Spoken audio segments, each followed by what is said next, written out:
બિલકુલ. Generally cancer એટલે cancer એવું લોકો સમજતા હોય છે.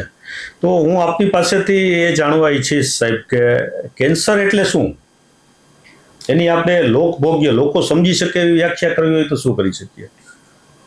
કેન્સરને અમારી ભાષામાં કહીએ ને તો abnormal and uncontrolled growth of our own body tissues, એટલે કે શરીરની જરૂરિયાત વગર શરીરના કોષો જ્યારે અનિયંત્રિત અથવા તો અસામાન્ય રીતે વૃદ્ધિ પામે છે ત્યારે તેને કેન્સરની ગાંઠ થયેલી કહેવાય. અને એ કેન્સરના કોષો શરીરમાં કાંઈ ફાયદો નથી કરતા, પણ શરીરને ઘણું બધું ડાયરેક્ટલી અને ઇનડાયરેક્ટલી નુકસાન પહોંચાડે છે, જેને આપણે કેન્સરની અસરો ગણી શકીએ. બરાબર. તો લોકોને ખ્યાલ કઈ રીતે આવે કે એને કેન્સરનું દર્દ થયું છે, અથવા તો એના કોઈ સિમ્પટોમ્સ, કોઈ કોમન સિમ્પટોમ્સ આપણે કહી શકાય?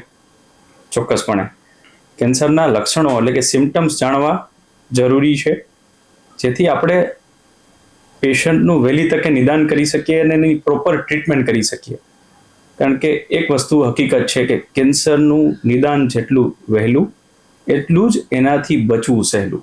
બરાબર. અને એના માટેના જે લક્ષણો કોમન કહું તો શરીરની કોઈ પણ ભાગમાં અસામાન્ય કોષોની વૃદ્ધિ થઈને ગાંઠ જેવો ભાગ ઉપસી જવો, એકદમથી વજન ઘટી જવો, દર્દીને વારંવાર થાક લાગવો, જે કુદરતી આદતો છે પેશાબની અને ટોયલેટની એમાં કોઈ ફેરફાર થવો, શરીરના કોઈ પણ ભાગમાંથી એબનોર્મલ રીતે બ્લીડિંગ થવું, જેમ કે મહિલાઓને, માતાઓ બહેનોને કોઈ પણ માસિકના સમય સિવાયના સમયમાં ક્યારેય પણ અનિયંત્રિત રીતે, અનિયમિત રીતે બ્લીડિંગ થાય, અથવા તો માતા બહેનોને છાતીમાંથી લોહી નીકળે, અથવા તો પુરુષોને પેશાબમાં લોહી નીકળે કે જેનું કોઈ કારણ ન હોય. તો જનરલી ઘણા બધા લક્ષણો છે, એમાંના અમુક લક્ષણો મેં તમને કહીએ.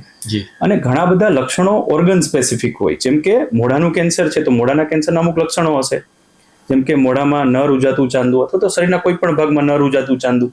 જનરલી 1 કે 2 વીકમાં કોઈ પણ ચાંદામાં રિકવરી આવી જવી જોઈએ, પણ જો રિકવરી નથી આવી રહી તો આપણે એને કેન્સરનું પોટેન્શિયલ સિમ્ટમ એટલે કે લક્ષણ ગણવું રહ્યું. મોઢું, ઘણા દર્દીઓમાં મોઢામાં સફેદ અથવા તો લાલ ચકામાં પડી જતા હોય કે જે રૂજાય નહીં, અથવા તો ડોકમાં કોઈ ગ્રંથિ ઉપસી આવે, મોઢું એકદમ પેક થતું જાય. બરાબર. તો આ લક્ષણોને આપણે પોટેન્શિયલ મોઢાના કેન્સરના લક્ષણો ગણીને આપણે આસપાસના જે તજજ્ઞ ડોક્ટર કહેવાય એમની મદદ લેવી જોઈએ.